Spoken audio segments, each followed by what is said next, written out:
വളരെ ദാരുണവും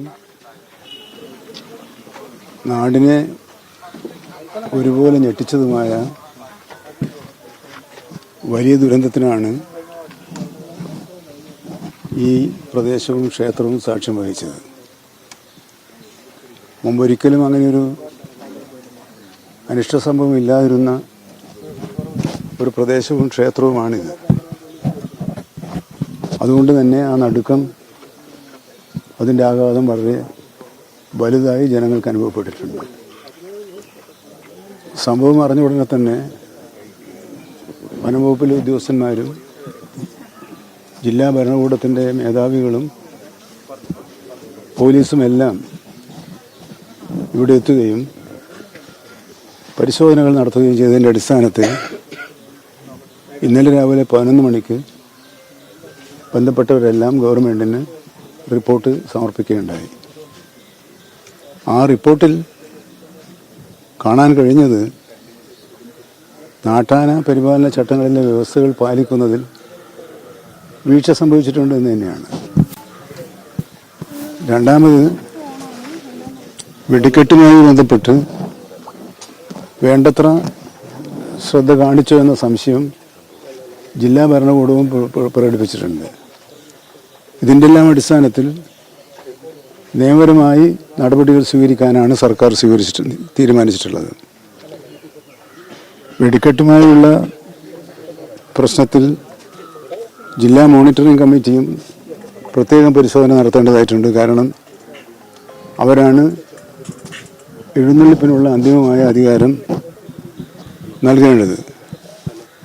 അങ്ങനെ നൽകാനിടയായത് ഈ ബഹുമാനപ്പെട്ട കേരള ഹൈക്കോടതി കേരളത്തിലൊട്ടാകെ ബാധകമാകുന്ന പൊതു നിർദ്ദേശങ്ങളാണ് നൽകിയിട്ടുള്ളത്. ആ പൊതു നിർദ്ദേശങ്ങൾ ഓരോ പ്രദേശത്തിൻ്റെയും സവിശേഷത അനുസരിച്ച് അതുപോലെ പാലിക്കാൻ കഴിയാത്തൊരു സാഹചര്യമുണ്ടായിരുന്നു. അത് കോടതിയെ ബോധ്യപ്പെടുത്തതിനെ തുടർന്നാണ് ഓരോ ജില്ലയിലെയും സവിശേഷതകൾക്കനുസരിച്ച് ആ ഉത്സവങ്ങളുടെയും ആഘോഷങ്ങളുടെയും പ്രാധാന്യവും പ്രസക്തിയും മനസ്സിലാക്കി ആവശ്യമായ തീരുമാനമെടുക്കാനുള്ള അധികാരം ജില്ലാ മോണിറ്ററിംഗ് കമ്മിറ്റികൾക്ക് നൽകാൻ വനംവകുപ്പ് തീരുമാനിച്ചത്. അപ്പോൾ ഇവിടെ ഞാൻ വന്നെത്തിയപ്പോൾ ഇതിനകത്ത് ക്ഷേത്രം ഭാരവാഹികൾക്കും മനഃപൂർവ്വം ഉണ്ടാക്കിയ ഒന്നല്ല എന്നാണെങ്കിലും സർക്കാരിന് നിയമ നടപടികളുമായി മുന്നോട്ട് പോയേ പറ്റൂ എന്നതാണ് ഞാൻ അവരെ അറിയിച്ചിട്ടുള്ളത്. നിയമപരമായാകുമ്പോൾ അവർക്ക് നിയമപരമായി കാര്യങ്ങൾ ബോധ്യപ്പെടുത്താൻ അവസരം ഉണ്ടാവുമല്ലോ, അതവർ ചെയ്യട്ടെ. നമുക്ക് ഇപ്പോഴുള്ള നിയമവും നടപടിക്രമങ്ങളും കോടതി നിർദ്ദേശങ്ങളും പാലിച്ചുകൊണ്ട് മുന്നോട്ട് പോകുക എന്ന നിലപാടാണ് സ്വീകരിച്ചിട്ടുള്ളത്. ഇതിനകം തന്നെ കേസുകൾ രജിസ്റ്റർ ചെയ്ത് അന്വേഷണം ആരംഭിച്ചിട്ടുണ്ട്. അത് വളരെ നിഷ്പക്ഷമായി, കാരണം ഒരു നാടിൻ്റെ ആകെ പ്രശ്നമായതുകൊണ്ട് തന്നെ ആരെയും സഹായിക്കാതെ ആരെയും ശിക്ഷിക്കാതെ വളരെ നിഷ്പക്ഷമായ അന്വേഷണം നടത്തി ശരിയായ നിയമം അനുശാസിക്കുന്ന നടപടികൾ സ്വീകരിക്കുന്നതാണ്. ഇവിടെ അന്വേഷിച്ചപ്പോൾ പരിക്കേറ്റ് കിടക്കുന്നവരുടെ കാര്യത്തിൽ ക്ഷേത്രം ഭാരവാഹികൾ തന്നെ ആവശ്യമായ പരിരക്ഷയും ശ്രദ്ധയും ചെലുത്തുന്നുണ്ട് എന്നാണ് അവർ അറിയിച്ചത്. അത് അവർ കൂടുതൽ കാര്യക്ഷമമാക്കേണ്ടതാണ് എന്ന് നിർദ്ദേശിച്ചിട്ടുണ്ട്.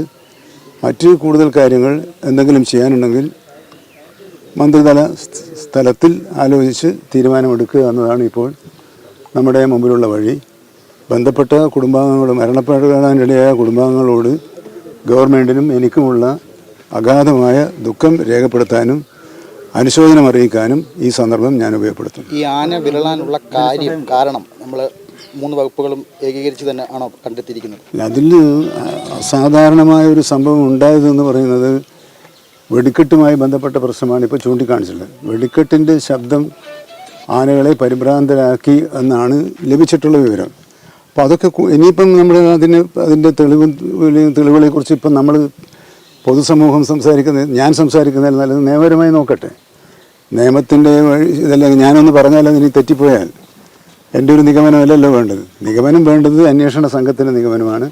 എൻ്റേത് ഒരു പൊതുധാരണയിൽ നിന്ന് ഞാൻ ഈ അഭിപ്രായം പറഞ്ഞെന്ന് മാത്രമേ ഉള്ളൂ. പക്ഷേ നിയമപരമായി എന്തൊക്കെ വീഴ്ചയാണ് ഉണ്ടായിട്ടുള്ളത് അതിന് ഉത്തരവാദികൾ ആരായിരുന്നാലും കർശനമായ നിലപാട് സ്വീകരിക്കാനാണ് തീരുമാനിച്ചിട്ടുള്ളത്. മറ്റൊന്ന് നഷ്ടപരിഹാരം പോലുള്ള ധനസഹായം പോലുള്ള കാര്യങ്ങൾ മരിച്ചവർക്കും പരിക്കേറ്റു.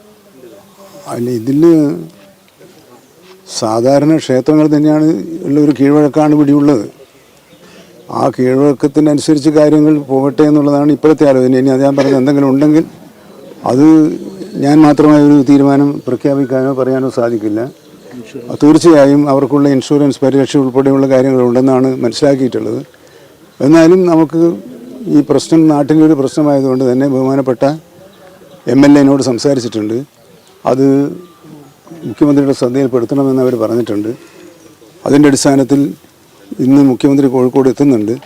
അദ്ദേഹത്തെ കണ്ട് കാര്യങ്ങൾ ധരിപ്പിക്കണം എന്നാണ് ഞാൻ ആഗ്രഹിക്കുന്നത്.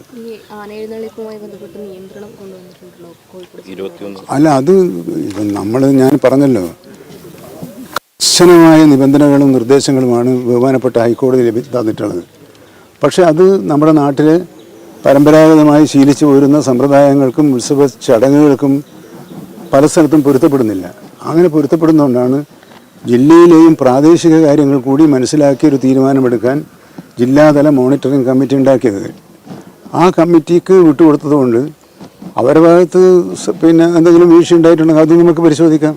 അവർ വേണ്ടത്ര ശ്രദ്ധിക്കാതെയാണ് അനുവാദം നൽകിയതെങ്കിൽ അതും പരിശോധിക്കണമല്ലോ. അപ്പോൾ ഞാനത് പറഞ്ഞ് എല്ലാ വിഷയങ്ങളും നിഷ്പക്ഷമായി പരിശോധിച്ച് തെറ്റുകാരൻ ആരായിരുന്നാലും ആ വീഴ്ച വരുത്തിയ ആളുകൾക്കെതിരെ നിയമം അനുശാസിക്കുന്ന നടപടികൾ എന്താണോ ആ നിയമ നടപടികളുമായി കർശനമായി തന്നെ മുമ്പോട്ട് പോകുമെന്ന് ഈ നാട്ടിലെ ജനങ്ങൾക്ക് ഉറപ്പ് നൽകാൻ ഈ സന്ദർഭം ഞാൻ ഉപയോഗിക്കുന്നു. ഈ ഗുരുവായൂർ ദേവസ്ഥത്തിൻ്റെ ആനയാണ്, ഫിറ്റ്നസ് ഉണ്ടായിരുന്നതാണ്. അപ്പം ഈ ആനയുടെ ഇപ്പോൾ ഇടച്ചങ്ങൾ ഉപയോഗിച്ചില്ല എന്നടക്കമുള്ള കാര്യങ്ങൾ ഈ പാപ്പാന്മാരൊക്കെ അല്ലേ കൊടുത്ത്? അല്ല, ഞാൻ ഓരോ പോയിന്റും പറയുന്നത് കാരണം അത് തെളിവുകളുടെ അടിസ്ഥാനത്തിൽ വന്ന റിപ്പോർട്ടാണല്ലോ. ആ റിപ്പോർട്ടിൻ്റെ വിശദാംശങ്ങൾ പരിശോധിക്കേണ്ടതും അത് കേസന്വേഷണം മുമ്പോട്ട് പോകുമ്പോഴാണല്ലോ ആ കണ്ടെത്തലുകൾ ശരിയാണോ, നിങ്ങൾ പറഞ്ഞ പോലെ ആ കണ്ടെത്തലുകൾ പൂർണ്ണമായും ശരിയല്ലെന്നോ ഉണ്ടെങ്കിൽ അതൊക്കെ പരിശോധനയിൽ വരേണ്ട കാര്യമാണ്.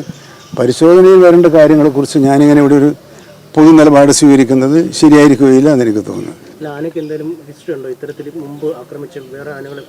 അല്ല, അതൊക്കെ ഇനി തുടർന്നുള്ള ദിവസങ്ങളിൽ മനസ്സിലാക്കേണ്ടതല്ലേ. അല്ല, ഇപ്പം എൻ്റെ ശ്രദ്ധപ്പെട്ടിട്ടില്ല. ഇപ്പം തന്നിട്ടുള്ള റിപ്പോർട്ടിൽ ആനകൾക്ക് മുമ്പെന്തെങ്കിലും ഉള്ളതായിട്ട് കാണുന്നില്ല. ഇനി അത് കൂടുതൽ പരിശോധനയിൽ നമുക്ക് മനസ്സിലാവും. അപ്പോൾ ഞാൻ പറയുന്നൊരു പരിശോധനയിൽ നടക്കുന്ന കാര്യം, അന്വേഷണത്തിൽ നടക്കുന്ന കാര്യം മന്ത്രി വന്ന് ഒരു നിലപാട് സ്വീകരിച്ചാൽ അത് ശരിയായിരിക്കില്ല എന്ന് എനിക്ക് തോന്നുന്നു. അല്ല, അത് നമുക്ക് നാളെ പറയാം. ശരി, ഇതിപ്പോൾ അമ്പലമാണ്.